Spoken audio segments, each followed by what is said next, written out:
Met alles wat ons so ver gehoor het, weet jy nou hoekom dit regtig belangrik is om die Bybel verantwoordelik te lees. Ja, ons moet ons Bybels baie lees en gereeld lees. En ek persoonlik hou daarvan om in die Nuwe Testament te boer, want daarin leer ek Jesus Christus beter ken. En leer ek ook hoe Paulus en die ander apostels vir die nuwe gemeentes raad gee oor hoe hierdie nuwe familie van die Here, wat ons die kerk noem, behoort te funksioneer. Daar leer ons alles van Jesus liefde, agape liefde, wat onvoorwaardelik is, en van gawes en omgee, van mededeelsaamheid en alles wat ons van ons Here Jesus Christus ontvang het, van die Heilige Gees waarmee ons gesalf is en wat sy vrug in ons laat groei. As ons in Markus en die ander biografieë lees, dan sien ons dat Jesus ook die hoogste respek gehad het vir die konteks van die Ou Testamentiese leringe en dat hy baie keer een van twee dinge gedoen het, dit of kom regstel het of 'n vars nuwe lering gebring het. Jesus het baie regstellings gemaak, byvoorbeeld waar hy ons kom leer het daar in Markus 2 vers 27, waar Jesus oor die Sabbat leer en hy gesê het, die Sabbatdag is vir die mens gemaak en nie die mens vir die Sabbatdag nie. Die Fariseërs het 'n totale skeefgetrekte idee oor die Sabbatdag gehad en Lukas skryf daaroor dat toe Jesus dit vir hulle verduidelik, die mense skaam gekry het oor hulle verkeerde siening daaroor. Hier kom Jesus en hy vat 'n uiters belangrike teks en 'n lering uit die Ou Testament wat in die 10 gebooie opgeneem is en hy doen daarmee wat ons gehoor het en wat ons ook behoort te doen.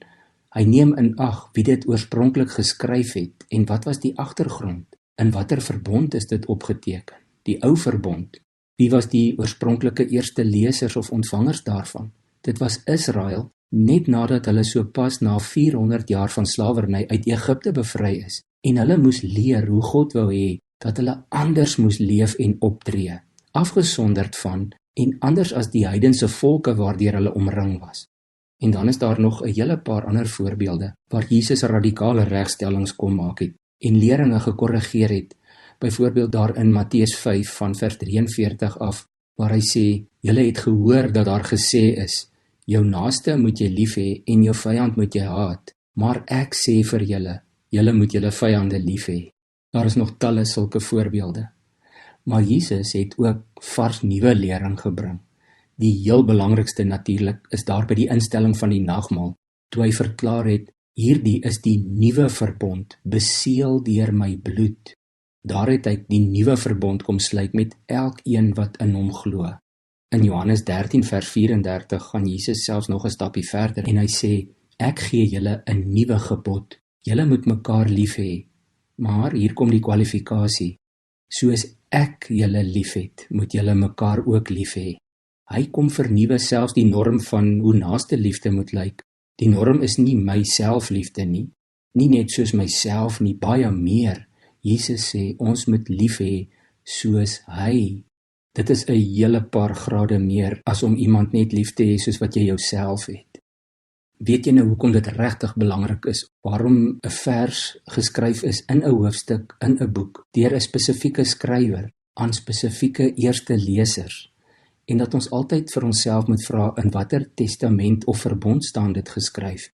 En natuurlik die heel belangrikste, hoe hou dit verband met die hooftema en die hoofkarakter van die hele Bybel, God wat liefde is. Kom ons bid saam.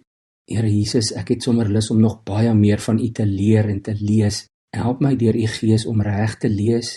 Dankie dat U ons lei en dat U ook gesê het wanneer ons wysheid kort kom, ons moet bid daarvoor. Dankie dat U nog steeds die God van die Bybel ook is en dat U die God van liefde deur U Gees ook in elkeen van ons woon en werk. Dankie dat U ons styf vashou, veral ook in tye van eensaamheid, swaar kry en nood. Ons prys U daarvoor. Amen.